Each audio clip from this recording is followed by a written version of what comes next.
Jr., this is where the stars align. With a buttery sourdough, that decadent, elegant outer flow. This is where I wanna be, where the taste is straight harmony. Come taste the new Sourdough Star at Carl's Jr. It's pure poetry. Feed your happy.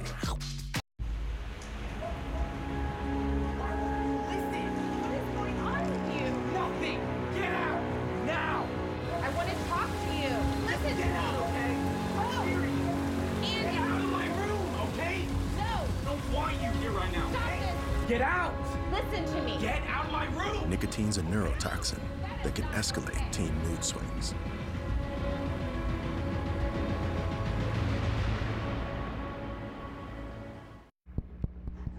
Carl's Jr. Sourdough Star. Gotta have bacon. When those flavors hit, there is no mistaking. That sourdough toast is so right, every bite is a piece of paradise. Come taste the new Sourdough Star at Carl's Jr. It's pure poetry. Feed your happy.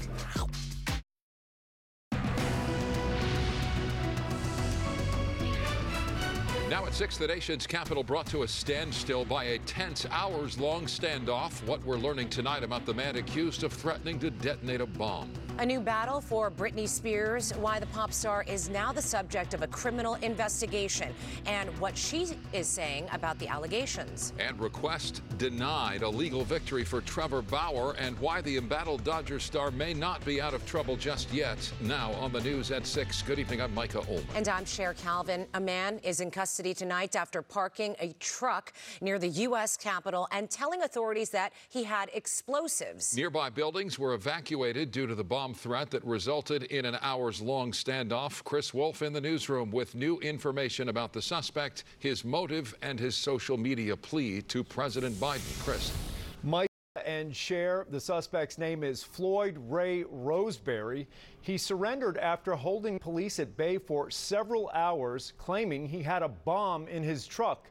On social media, he has talked about a revolution, calling himself a patriot, and has denounced the Biden administration. Investigators identified the D.C. bomb threat suspect as 49-year-old Floyd Ray Roseberry of North Carolina, who live-streamed on Facebook for about half an hour, showing what he claimed was a bomb on his lap and calling on police to negotiate with him. This appeal to viewers was just a small part of a 5-hour standoff outside the Library of Congress in the nation's capital, which began when a man pulled up onto a sidewalk and told a responding officer he had explosives inside his truck.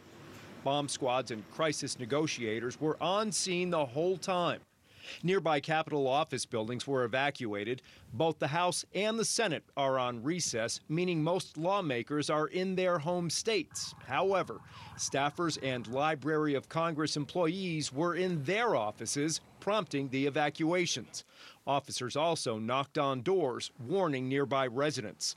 Police say Roseberry finally surrendered peacefully, crawling out of his truck and following their commands. Right now, we have no indication that he was acting with anyone else, but that, again, is part of the ongoing investigation. He gave up and did not resist, and our folks were able to take him into custody without incident. Law enforcement personnel are now searching Roseberry's home in Grover, North Carolina. It's currently an ongoing investigation, not only with the Sheriff's Office, but ATF, the FBI, Gaston County Police Department, in the North Carolina Highway Patrol. We're looking for potential explosive devices or any type of explosive materials. U.S. Capitol Police determined there was no bomb in Roseberry's truck, but that he did carry suspected bomb-making materials. According to reports, Floyd Ray Roseberry claims there are others like him in Washington, D.C. Police say Roseberry has been dealing with a number of personal issues, the recent death of his mother among them. During his live stream today, he talked about his anger over the U.S. pullout of Afghanistan and also claimed he no longer has access to his medication. Live in the newsroom, I'm Chris Wolf. Chris, thank you. This just in. Burbank police have arrested 2 people in an alleged street racing crash that killed 3 young friends. It happened on August 3rd at the intersection of Glen Oaks Boulevard and Andover Drive in Burbank. 19-year-old Natalie Mogadam, 20-year-old Jaden Johnson, and 21-year-old Serene Baker died when their Volkswagen was split in half after being hit by 2 alleged